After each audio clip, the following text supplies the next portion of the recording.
जय श्री राम, जय श्री कृष्ण। अच्छा, अब मैंने देखा है कि पहले हम लोगों से मिलते नहीं थे, तो अब बहुत सारे लोगों से हमारा राब्ता होता है। तो हम शुरू में तो पहले सिर्फ राम राम कहते थे, अब हमें हर किस्म के लोग मिलते हैं, तो हमें कभी किसी को भूलना नहीं चाहिए। तो साहेब बंदगी, जय अविनाशी, जय श्री कृष्णा, जय श्री राम, जय माता जी।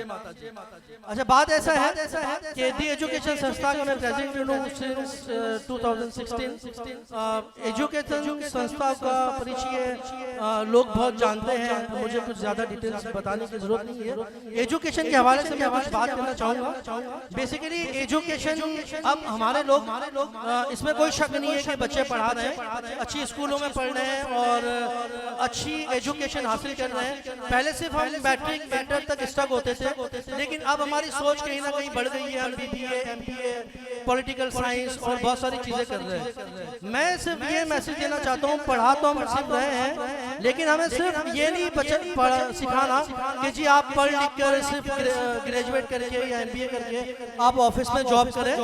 मुझे लास्ट टाइम रतिकांत गुरुजी साहब ने हॉल के अंदर कुछ बच्चों के पेरेंट्स से बातें की, जिसके अंदर उन्होंने बहुत सारे दूसरे डिपार्टमेंट्स भी बताए गवर्नमेंट से रिलेटेड, जिसके अंदर हम अपने बच्चों को अप्लाई कर सकते हैं, हम उनको वो ट्रेनिंग करवा सकते हैं। हम दूसरे नजरिए की तरफ सोचते नहीं है। हम देखिए, अगर भील महेश्वरी लोग, बहुत सी गिनाती के लोग फौज के अंदर भी है। अगर हम कहीं ये सोचते हैं कि हम अकलियती हैं, हमें पुलिस में चांस नहीं मिलेगा, हमें गवर्नमेंट में चांस नहीं मिलेगा, आप सब वाकिफ हो गए भगवान दास चावला से, जो हमारे सुप्रीम कोर्ट के जज रहे हैं। तो ऐसी कोई सोच पाकिस्तान में आप ना लाएं। आप अपने बच्चों को CSS की ट्रेनिंग करवाएं, आप अपने बच्चों को ब्यूरोक्रेट्स बनाएं, आप अपने बच्चों को एजुकेशन के अंदर बहुत सारी दूसरी चीजें हैं, MA MPA के लिए उनका माइंड करें। उनको जब आप CSS के कोर्स करवाएंगे तो डेफिनेटली वो एक 18 ग्रेड का ऑफिसर बनेगा, और जब बनेगा तो फिर वहां से उसकी तरक्की का रास्ता शुरू होगा। तो एक छोटा सा मैसेज है, और सिर्फ लड़कों के लिए नहीं, लड़कियों को भी पढ़ाएं। जो एजुकेशन लड़कों को दे रहे हैं, फॉर एग्जाम्पल आप लड़कों को कैम्ब्रिज में पढ़वा रहे हैं, तो आप ये ना सोचे कि नहीं लड़की एक गवर्नमेंट स्कूल में पढ़ लेगी या प्राइवेट स्कूल में पढ़ लेगी तो नहीं, बहुत है नहीं, उसको भी कैम्ब्रिज में पढ़वाएं। मेरी बेटी खुद ACCA कर रही है, लेकिन मुझे लोग कहते हैं यार क्या इतने पैसे 12-15 लाख रुपए लगा रहे हो, पढ़ के दूसरे के घर चली जाएगी, तुम्हें क्या फायदा मिलेगा? बेटे को पढ़ाते तो तुम्हारे पास आते। मैंने कहा यही सोच को तो हम चेंज करना चाहते हैं। हम ऐसा सोचते क्यों हैं कि ये पढ़ के कहीं चली जाएगी तो दूसरे का फायदा होगा? अरे मैं अपनी बेटी का फायदा कर रहा हूँ, मैं दूसरे का फायदा नहीं कर रहा। मैं उसको पढ़ा रहा हूँ ताकि वो एक अच्छी जगह, एक अच्छे एजुकेशन हासिल करके एक कम से कम अपने टांगों में खड़ी रह के, अगर उसका घर कैसा है वो अलग बात है, बाद में उसको जॉब मिलती है नहीं मिलती वो एक अलग केस है, लेकिन मैं अपना फर्ज पूरा करूँ। मैं जो तालीम अपने बेटों को दूँ वही तालीम अपनी बेटियों को दूँ। तो ये मेरे ख्याल से थोड़ा ज़्यादा टाइम ले लिया है। हम 1 मार्च से दोबारा क्लासेस शुरू कर रहे हैं हॉल के अंदर, जिसके अंदर कंप्यूटर के कोर्स करवाते हैं, MS ऑफिस करवाते हैं, ग्राफिक डिजाइनिंग करवाते हैं, वेब डेवलपमेंट के काम करवाते हैं। आप जो एप्लीकेशंस यूज़ करते हैं मोबाइल के अंदर, व्हाट्सएप एप्लीकेशन, InDrive एप्लीकेशन, करीम, ये एप्लीकेशन हम वहाँ पर बनाना सिखाते हैं बच्चों को।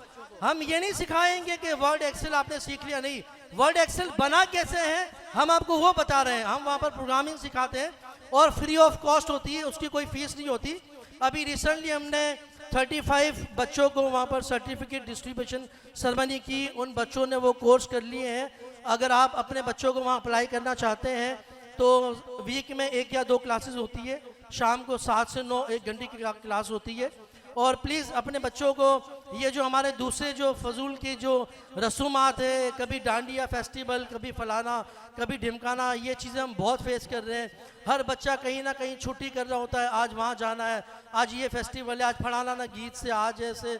उनको पढ़ने दें, उनको आप ये सिखाएं कि 22 कम से कम 20 या 22 साल तक आपको ऐसी एक्टिविटी से गुरेज करना है, आपको एजुकेशन पे फोकस करना है। ये 20 या 22 साल की एज अगर आपने निकाल ली ना, तो फिर उसके बाद आपके पास एंजॉय करने के लिए टाइम ही टाइम है।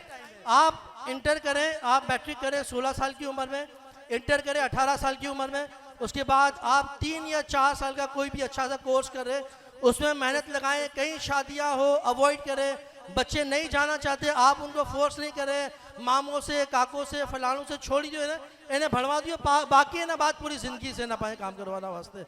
और बीजी बात यूँ हुई कि मानो કે આપણે વિવાહોના અંદર તો ઘણા ખર્ચા કરી છી, લાખો રૂપિયા લગાવી દઈશી, પણ જ્યારે બચ્ચાની વારી આવે છે ભણાઈ નહીં તો આપણા પાસે કહીશે યાર પૈસા નથી અમારા પાસે, કેમ ભણાવી યાર, વાં લાખો રૂપિયા લગાવી દઈશી, તમે સાદગીથી વિવાહ કરી લ્યો, બચ્ચાને એટલું ભણાવો એટલું લખાવો કે તમારું બી નામ ઊંચું થાય, और મોટા થઈને બી કહી કે ના યાર અમારા મા બાપે વિવાહ તો એક જ ધન આવી છે એ થઈ જાય, ઠીક છે હર મા બાપની ખુશી હોય છે, પણ વિવાહથી પહેલાં ઇમ્પોર્ટન્ટ છે તમારી એજ્યુકેશન। તમે આના ઉપર ફોકસ કરો, ભગવાન કરશે ને આપણે કદી આપણી કોમ જે છે એની નિરાશ નહીં થાય और કદી વાહે નહીં રહે। ઘણી વાતો છે બોલવાના વાસ્તે પણ સમય બહુ થઈ જાય, તો થેન્ક યુ તમે વિજયભાઈનો કે આટલો ટાઈમ દીધો અમને और हमने આ કાબિલ સમજા કે અમે કંઈ કરી રહ્યા છીએ, और कभी भी कहीं भी हमारा वास्ते कहीं अगर तुम्हें समझो सो क्या जरूरत पड़े तो हमें तुम्हारे भेगी हाजिर सी। थैंक यू, जय श्री राम।